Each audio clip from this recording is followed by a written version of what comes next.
What's going on YouTube? It's your boy Cam ATL. Shout out to the DFS squad. Shout out to everybody watching this video right now. Drop a like down below because I already know you're gonna love it. Subscribe to the channel if you haven't already, and make sure you comment anything in the comment section to enter your name into that $50 giveaway that I do every single week on this channel. I am recording this in my kitchen. My dishwasher is running, so if you happen to hear that, I'm not sure if you will, but if you happen to hear that, I apologize in the background, all right? So thank you guys for joining me as always. We have the Super Bowl coming up, and I wasn't sure if I was going to make a video because we only have showdowns, which we will be creating showdown lines for our members at greenlightdfs.com, by the way, if you want to go over there and grab that.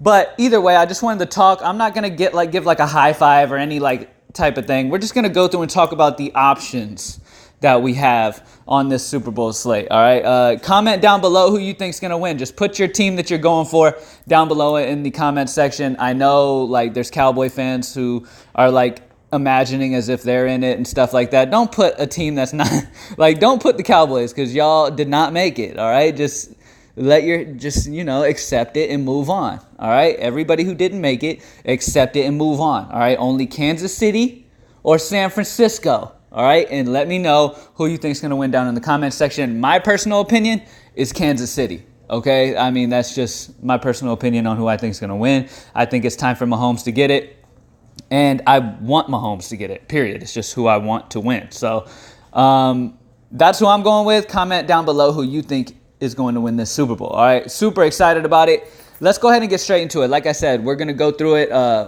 talk about some options, stuff like that, and give you guys a good shot at cashing this weekend, all right?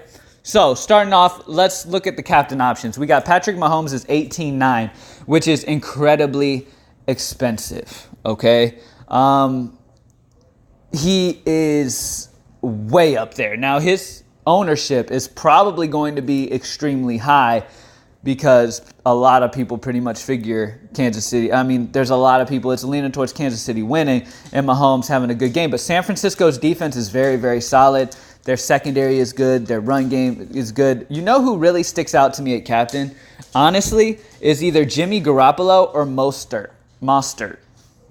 Sorry if I'm screwing his name up. I can't remember how to say it. Raheem. All right, Raheem is 14-1. He's been playing very, very well, and Kansas City's run D is one of the worst in the league, okay? So Mostert's in a good spot. He's only 14-1.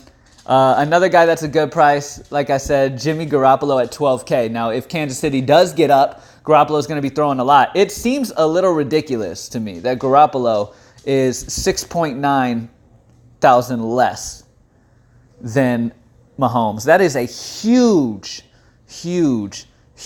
gap, and that might be some money that you need, honestly. There is some solid value, though. There's some solid value options. So captain options, you're either spending all the way up to Mahomes, and you're like, okay, I have the value I need at the flex. I'm going to go Mahomes at captain and figure it out the rest of the way, which we'll get to flex in a minute. Or you're going like a Mostert at 14-1 or a Kelsey at 14-4. Really, this is where I'm staying. I'm staying with 5 guys are my options at captain as of right now. I'm either spending all the way up for Mahomes or I'm going Mostert in this order. All right, I'm going to give you an order. Mahomes at the top, as long as we have value at flex, which we're going to talk about in a minute. Raheem, Garoppolo, Kittle, Kelsey.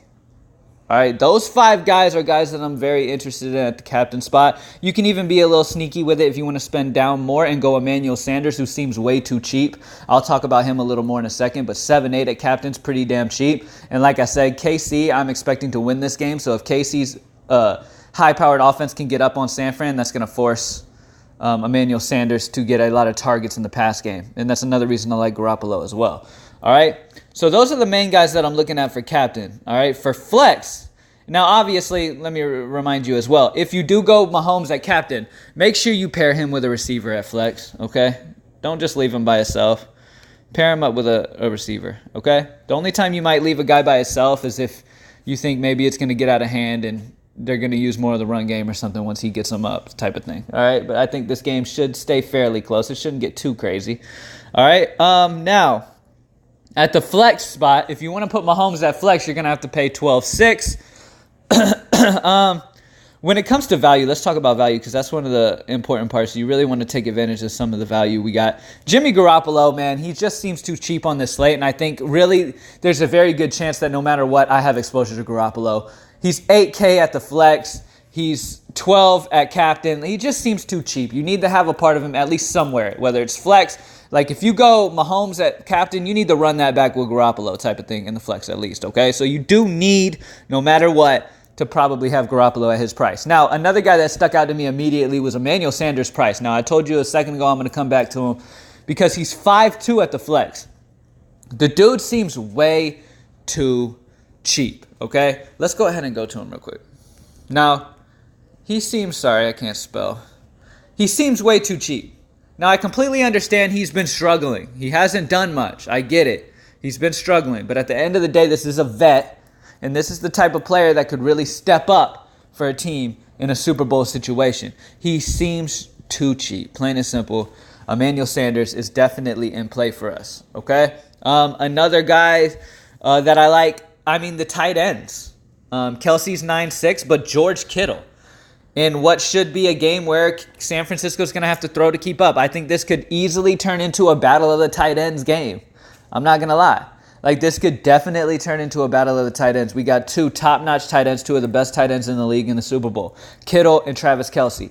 Both of these guys are going to be featured in their offenses, and I definitely love both of them. So Kittle at 8'4", being 1,200 less than Kelce is a little bit more of a priority over Kelce for me, but definitely going to have some Kittle exposure. Another guy that I want to talk about is Hardman. This is a cheap guy to pair with Mahomes. I know he hasn't been huge, but you know San Francisco is going to be paying a lot of attention to Tyreek Hill, Travis Kelce. It could open up some targets for some sneaky plays here in the Super Bowl, all right? Mecole Hardman is a guy who has shown some potential. Like, there has been games where he's had some solid games, like the 10, 11, 13, 13, 10, 11. Like, he's had some solid games. And he's a guy that can definitely have a solid Super Bowl game here with San Francisco paying attention to these other big threats, trying to contain Mahomes in the pocket, trying to watch Kelce, making sure Hill doesn't beat him deep. Like, all those things could definitely end up with a guy like Hardman getting some easy touches, all right? Another guy on the San Francisco guy that's pretty cheap, that's a solid sneaky option, is Kendrick Bourne.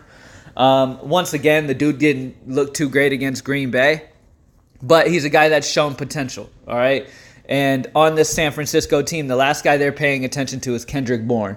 So he could be a sneaky guy too. He's only 3'4". And that's the best part about these guys, and that's why I'm talking about them. Mecole Hardman is 2'2". Kendrick Bourne, 3'4". Emmanuel Sanders, only 5'2". Like, you're going to want to get a piece of these guys, okay? Because they are just very solid value, all right? Anybody else I want to talk about? You could get exposure to the kickers. All right, Robbie Gould is a very solid kicker. You can get a piece of him. You can get Harrison Butker. Really, when it comes between these two guys, I don't care. You can go with either one. But Gould and Butker are going to give you a solid foundation. They're going to give you a solid floor of points. They should both do fairly solid. All right, another guy as value is Demarcus Robinson. Demarcus Robinson is a dude that has also had some rare moments of shining, and I could see him being sneaky. I do like Hardman more, but I definitely like this. Robinson is a sneaky option, but like I said, Hardman's probably a guy that I'm more interested in on this slate. All right, but it's close, honestly. All right, what else? I'm not interested in either defense. The San Francisco 49ers defense is very, very good. Kansas City's defense is not good. Either way, I don't really want exposure to either one, to be completely real with you. All right. I want to go back to talking about Raheem. I'm going to just say Raheem. All right. I'm going to go back to him because this last game against Green Bay, they really featured him on the ground, and I can see them probably looking to that once again to try to control the clock, going against the Kansas City team that really has been really, really bad against the run game. Okay, they've been really bad stopping the run game this season so far. And you see what San Francisco did to a Green Bay team that was known to struggle against the run, they might really want to feature that here in this game, and Mostert could end up getting a ton of touches again. The fact he got 29 touches is ridiculous, so expect 20 or more touches from Mostert, and against Kansas City, he could really return value. Anybody else that I haven't talked about? Let me think. Anybody else that I really want to talk about? I talked about Garoppolo's almost a must-play at his price. I talked about the battle of the tight ends. Both these guys could be good options. I'm leaning more Kittle because he's $1,200 less, and they seem about equal to me. Deebo Samuel for San Francisco, 7.6. He's an option. Sammy Watkins, it seems like a solid price at $7K. He's another guy that probably won't get a ton of attention with Tyreek Hill and Kelsey, so it could end up being a solid Sammy Watkins game. Damian Williams, San Francisco's run D is solid though, so I'm not leaning too much of the ground game on the Kansas City side. Anybody else? I want to make sure that I didn't miss anybody that I'm interested in. I'm not interested in anybody else. That's about it. Hopefully I was able to talk about everybody that you guys are interested in. Like I said, when it comes to captain, also we mentioned in the beginning, if we have good value at flex, then we're going to be down to go Patrick Mahomes. I don't really at this moment have a for sure answer for you on how you want to play it. You just mess with your lineups. Make some with Mahomes at captain. Make some without him at captain. I think no matter what, you have Mahomes and Garoppolo in every lineup, and then you play with the other plays that you want to pair them up with. It just depends on who you want to put at captain. All right, and if you want to get real slick in GPP, maybe take Mahomes out, play Garoppolo, and play as if San Francisco gets up and dominates this game in general, because I don't think many people are playing it that way. All right, so that's a slick GPP move. Definitely risky, because I think, like I said, I think Kansas City wins this game, and Kansas City's offense is really, really good, regardless of how good San Francisco's D is. But that's definitely a way to go in GPPs if you want to be different than the field. All right, thank you guys for joining me as always, man. Good luck, everybody. Have fun at the Super Bowl. Most of you aren't going to the Super Bowl, but have fun watching the Super Bowl. Hope you enjoy it. Hit up greenlightdfs.com to join the squad for our Showdown memberships and stuff like that. All right. Thank you guys for joining me.